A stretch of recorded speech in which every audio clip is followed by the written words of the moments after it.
This year, many of us have realised that we need our gardens more than ever. So every week on this series, I'm delighted to invite you to my home so that we can go gardening together.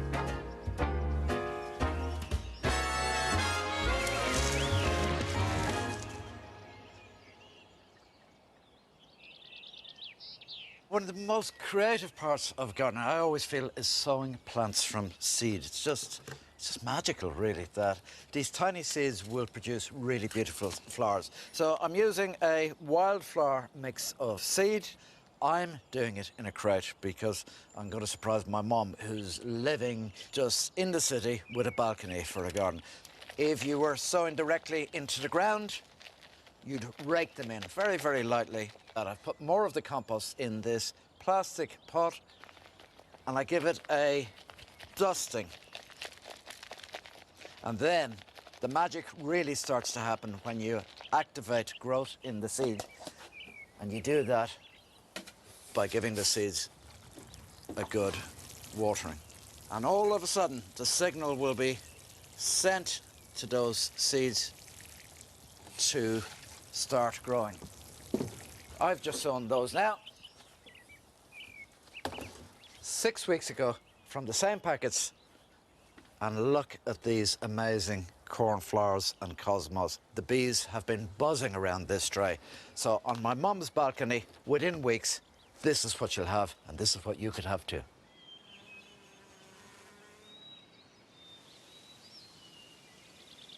So, this is quite exciting. Somebody who really likes to do flower arranging. And imagine they live on top of a hill, a little bit windy, views all round, absolutely glorious, but they want a little bit of shelter to grow these plants. The Montgomery family from Bainbridge have been putting a garden redesign at the bottom of their to-do list. Now they have just 4 weeks to transform it. So I thought it would be great to have some professional advice. I know Mum's been looking to get something done in the garden for a long time, so I thought that would sort of spur the whole process on a bit. I don't know how many times she's been out there with bits of rope and whatever else trying to make a plan. I love flower arranging, so my real interest is in creating beds so that I can just walk out the door and get both flowers and foliage. My daughter last year got married. I, through ignorance, said I would do the flowers for her wedding and took that on, not having really a clue what I was doing. I had an absolute ball of a time, really, really enjoyed it. And it's with an eye to that as well that I want to develop the garden. It's just nice to relax out in the garden, whether you're weeding or just picking flowers or cutting back or whatever. It's just been so close to nature that... Yeah, I sadly enjoy weeding, so...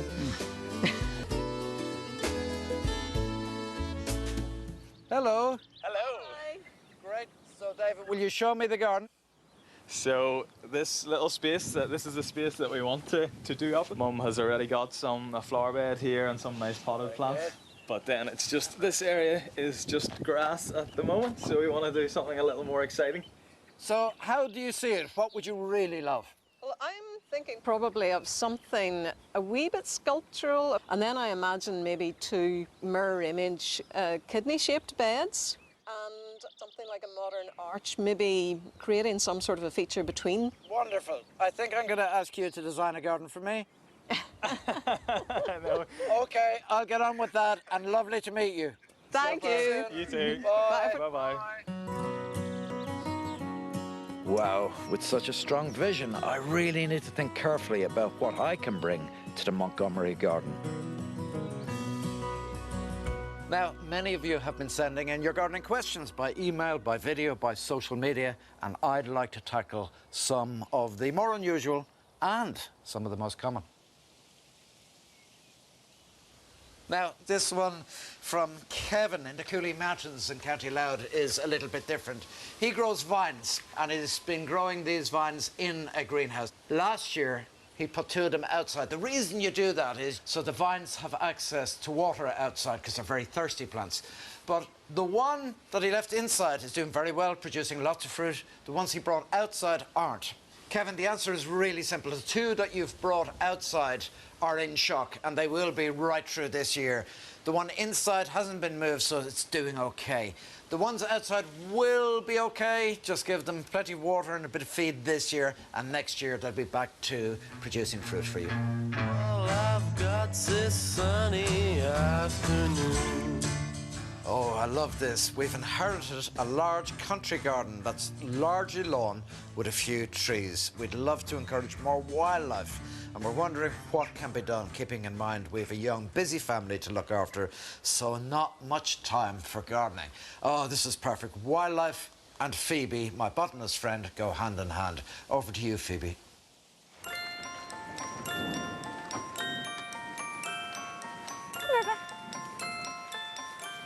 Your grass, if you leave it, you put your feet up, don't cut it so often, then it will start to develop into a meadow.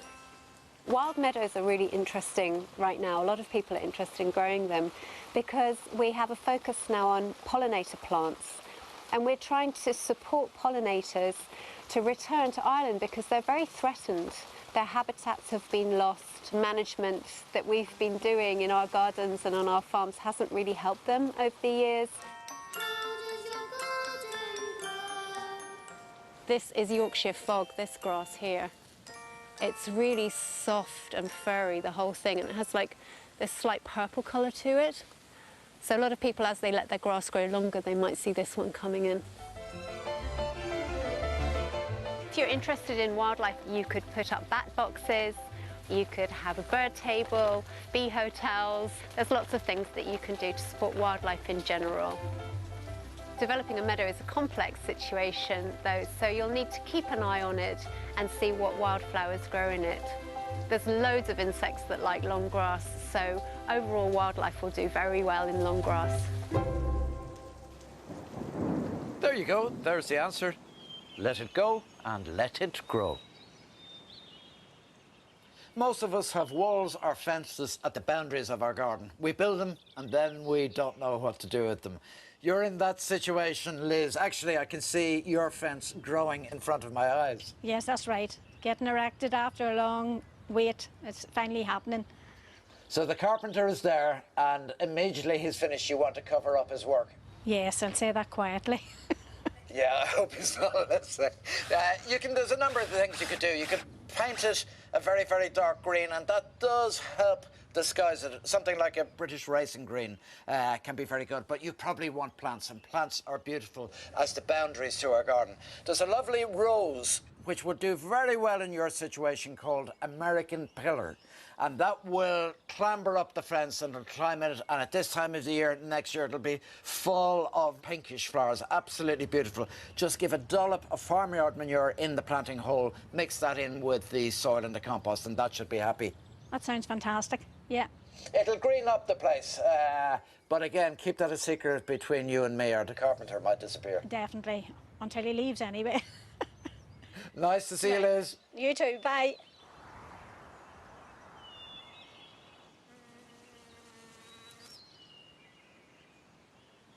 It's time to meet another friend of mine, Darragh. He's an amazing gardener. He's particularly good at creating gardens from pots and containers, which are generally used in small spaces. Now, that's surprising, because Darragh is head gardener on a massive estate.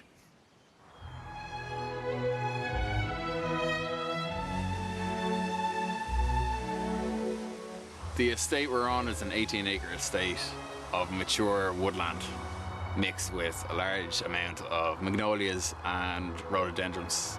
There's also large herbaceous borders, vast meadows. You couldn't write my job. I love my job. I wake up every morning happy to go to work. I've never had a day that I've wanted to go out and not garden. So I've always worked on large estates, but in my own garden I've always opted for pots, mainly because they can be transported and I tend to be lifting and moving them and kind of checking them more because they need that little bit more attention. So this pot is a key example of it not just being one plant, one pot. In this pot I have a whole year's interest. I have it from spring bulbs all the way up into late flowering begonias. I then have the brunnera, and then after that goes, I have an erythema that will come and flower, and I have the main show plant, which is the Scheffler and Macrophylla. That will stay there all year round as my full winter interest, and then as the year progresses, I have full interest coming up constantly. Planting in pots, it's a lot more labour intensive. The fact that it doesn't have access to a large volume of soil or nutrients. Underwatering is always a big problem. Although it rains, if you think about how much space you have within the pot, it doesn't take in the same volume of water. Generally, the easiest way to check a pot is by lifting it just to see the weight. If it's full of water, it's going to be much heavier. If it's dry, it's going to be much lighter. Key to all gardening is soil. Whether you're in the garden or whether you're in the pot, it's always the soil. So drainage is key. And just like in the garden, pruning is really important. You want your plant looking the best, and especially when you're combining plants, you want them to mingle well. If you're going to go for growing pots, I would go for woodland perennials. They're used to drying out.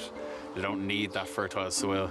So anything like Virginias, podophyllums, persicarias, any of the woodlanders are very good for it. All the principles in a garden situation are still there in a pot situation. It's not just about having one plant doing a show. It's about using plants together in order to get the right results. So the pot display here it's quite flat at the moment. So to give depth, just like I would in a border, I'm going to try to raise some of the pots up. So one of the tricks is to get your terracotta pot and turn it upside down. So very simply, all I have to do is put the pot down, another pot on top. It's giving a tiered effect. It does two things. It changes heights and gives depth, but it also gets the plants up to your level. So I found that I'm much more attached to my plants and my pots than I would be in my garden, mainly because they're in my space where I sit and enjoy my time. They generally tend to be higher and closer to you, so they tend to be on your balcony where you're sitting down. So that's one of the really enjoyable things about growing pots, is that you can really get in close and get detail.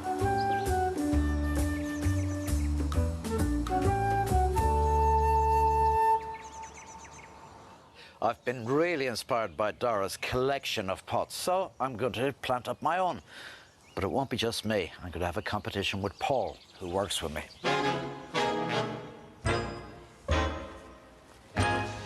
Gardening shouldn't be a competitive sport, but it absolutely is. This is Paul, who I work with every day, and we both fancy ourselves as good planters. And he reckons he's better than me. I'm going to show him by planting up the best pots that you can imagine.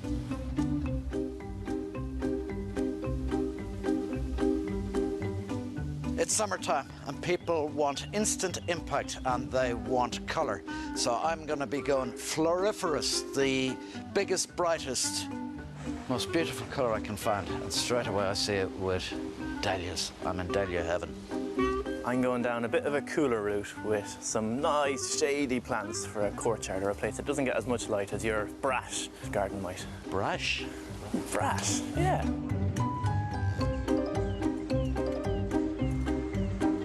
So, this is a bit more calm. This here is hydrangea, Pikachu, Carex Everest, and then this trailing variegated ivy. The old concept of a thriller, a filler, and a spiller off the side of the pot. A great combination. I think for impact in the garden, you have to go big. Go big or go home. I've plenty of subtlety in the garden already. For pots and containers, I want va-va-voom.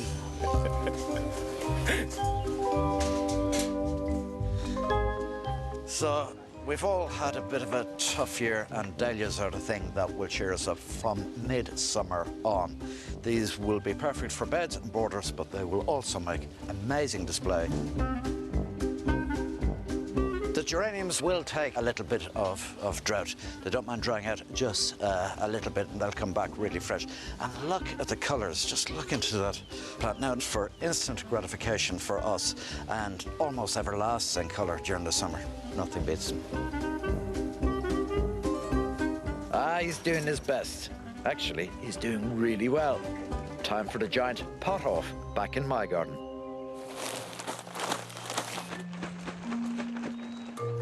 We've got very different plants, luckily. I can assure you I won't be coming near any of yours.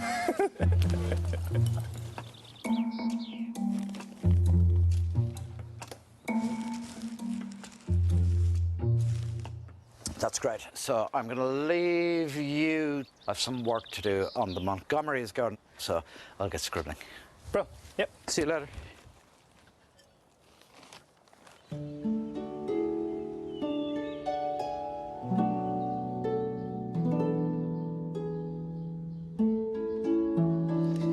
So this is slightly different to normal. It's a house plonked in an exposed site with brilliant views, but they have come up with some very direct, very strong designs. And I don't know how open they are to those designs being adapted or changed. But I figured that they know what they want. So I'm not sure they want me. Their plan consists of 2 circular lawns with a pathway and an arch. My big worry is that the flowers they want to grow need protection. So I've an idea that will mean adapting their plans in a way that will reflect the gorgeous surroundings. But I'm proposing something slightly radical. These turf cairns or torques rising up out of the ground to create some shelter and to reflect the hills beyond. When I'm done, I'll come out to play. When I'm done.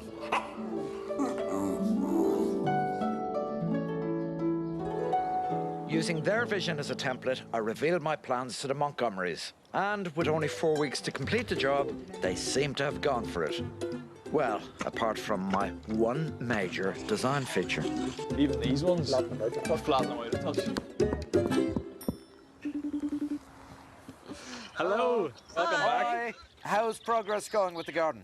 Going well. Yeah, no, we're getting the paving down here, so. Oh, I see 2 circles. Yes. Straight away, those lines have taken away from the angles of the house, and it looks very gentle. Yeah, definitely. Very good. Now, can you show me the mounds that have been made? James told me that you weren't planning to use turf on them. James is the project manager. No. It's going to be nearly impossible to get anything else to grow on mounds.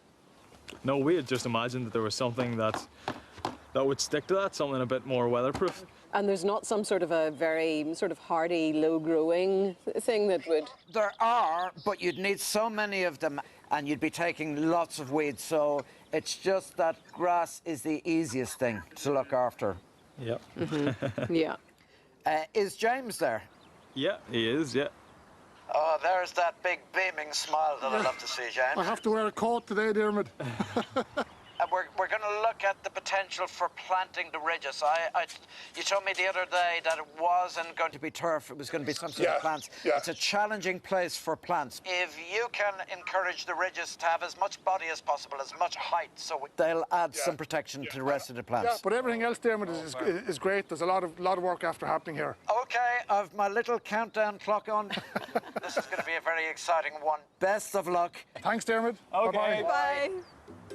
I can only hope that James can persuade Gladys that the grass-covered mounds will offer much-needed shelter for the flowers and also give the whole garden some sculptural interest. It looks great. It looks really, No, it is really lovely, good. and and Dermot's idea was that it actually mirrored the shape of the hills and the mountains in surrounding the hills, background. So that's really nice, actually. That it draws your eye out of the garden as well. Absolutely. So you're looking out over mountains too. Yes. Far away mountains. It's beautiful. Yeah. The whole mounds. Yeah.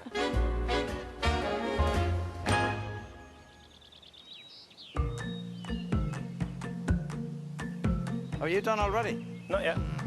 So, you've a shrub, you've bedding plants, you've 1970s ground cover, whereas me, I'm going for... You're going for a psychedelic. pure zinc. We have a little bit of height with these kissy salvias, then the verbena dance around them. The dahlias really come up as explosions, fireworks of colour, and then draping around the side we have the sunshiny osteospermums. So this is a pot that, even on the dullest day, should brighten your mood. I'm going down a shady kind of courtyard, cooler look. Lots of nice, interesting foliage texture. And ferns are brilliant in pots because they're quite low maintenance. You don't need to do much to them, but the effect they give is quite magic. I'm going on the whole basis of filler, thriller and spiller. The filler being all the bottom plants like the fern and the grasses. The thriller is this hydrangea. This is Pikachu in full bloom. And then the spillers are the likes of this vinca and the ivies that sprawl down the side of the pot and just soften the pot. Yeah. Yeah. I think we all know. Mine, it's for summer colour, and it will explode. We've put some really good compost in there. It'll be watered well, it'll be fed every 5 days, which is important at this time of year. Even a breeze going over all this foliage and flower will dry it out. But in the autumn, I'd take all these plants, I'd move some of them into the greenhouse, I'd put them in the beds and the borders, and I'd change the planting and put some bulbs in for the spring. And it's always more interesting if you keep changing things in pots because you want maximum value because it's a small space. Who wouldn't want that arrangement of plants in their garden? Enhance your garden with accents at different times of the year, but in summer, you want colour.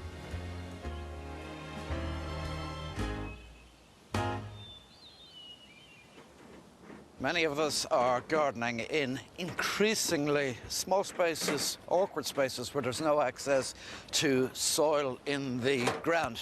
So I have to bring everything with me. And I'm going to create a balcony garden. And who better to do it for than my mum?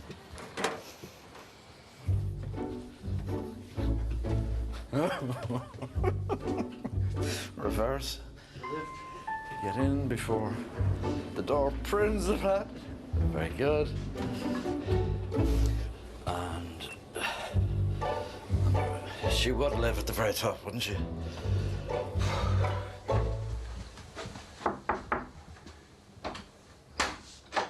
Hi. Hi. I've brought a delivery. Where on earth are they going? Out here. Beautiful. Many people will have spaces like this. It might be your first garden, or like Mum, you might have moved from the suburbs where you had plenty of open space to do what you want, but now you're restricted to a space 2 metres by 3 metres. It needn't be a balcony, it might be a yard, it might be a light well, or it might be on top of the roof. What do you do? I'm going to show you. So, first of all, I'm giving Mum some of these seeds, which I use in my own garden. So this is a nice midsummer into late summer planter. I have salvia, I have lavender, cosmos, that wonderful nasturtium. And the thing that's really going to bring this into the autumn is this red dahlia, giving a little bit of height to it.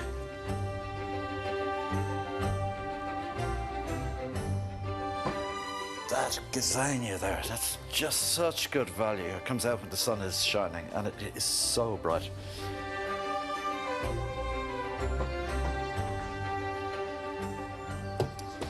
And one seed isn't good enough. She might need a guy.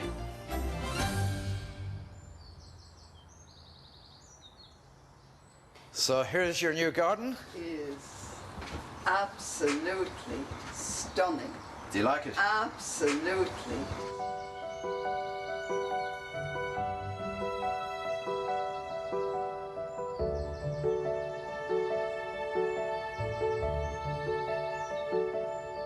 If you have a small space, you have to be very careful. So you have your seed for yourself. All the pots of different types. And see that crate there? Yes. Wildflower seeds sown in that. So they will begin to pop up. Every couple of days water, and once a week a liquid feed. They'll all be happy. Absolutely beautiful. You like it? Thank you. Thank you. You're welcome. Enjoy it. Bye. Bye. Having a balcony garden means that at least my mum never gets wet, which is more than you can say for the Montgomerys, who've worked tirelessly through weeks of summer rain. I wonder though, have they taken my advice and gone for the grass mounds? So I'm on my way to see Gladys and David and Dad to see how they've got on with their garden. It hasn't been plain sailing and there is a bit of trepidation. Let's see what they've done.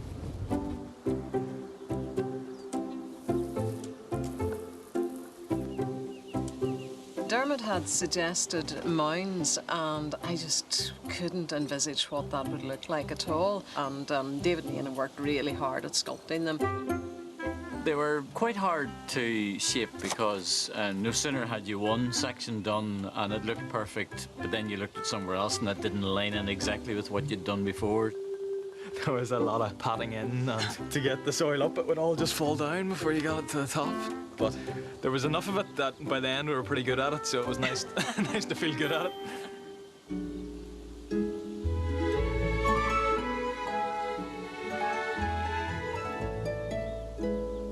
Once you realise, though, you just worked at a section at a time, it was grand. And there was a real sense of completion last night. I think we only finished it last night about 10 o'clock or so. So just putting in the last plant was a cause for celebration. Nice soft day, isn't it? Hello! Oh, Ian, how are you? And the master landscaper. Look what you've done. Oh, it's very effective, isn't it? Yeah. I've brought you a few chairs Thank you. that can be set in the garden because it's such a lovely location. Let's have a look. So the idea of the planting is you want to do a lot of flower arranging. Yep. They're all planted quite densely, so that's going to cover up very, very fast. Great. And look at this. Oh, that is really wonderful. So it frames the view. You feel almost like you're going into a vortex. It's sucked in. Yeah. And then, through this torque, it just feels all very curvaceous and gentle and draws you in, doesn't it? Yeah.